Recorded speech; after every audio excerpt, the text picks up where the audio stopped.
Hello everyone, welcome to the next session and thank you for joining. So today we are talking about the Python function called all. And what does all do? All is simply doing this. It returns true if all the elements of the iterable are true, or if the iterable is empty. So anything which is related to list tuples is considered as iterable. So let's just see about all, and then we are passing in the iterable.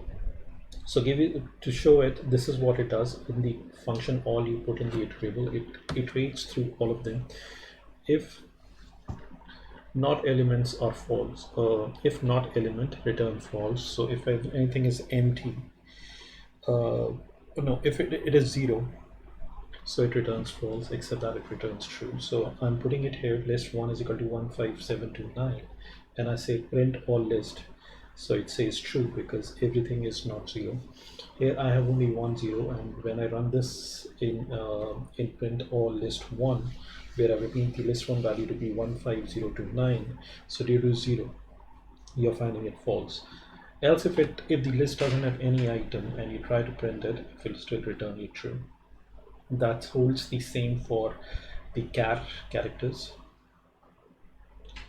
And this is another way of writing down by putting it in the filter. So all num greater than 10 for num in list 1. So here what we are saying is we are trying to filter every check all the values if they're greater than 10. So in this case it's not, so that's the reason it is giving you false. But in the second set where it is 18, 25, 40, 12 and 92, then everything is greater than 10 and it returns true. With that, I think we can end these sessions. So thank you for listening to me today and giving me your time, and with a thought and a hope that we have moved a bit forward together. So I thank you and have a wonderful day ahead.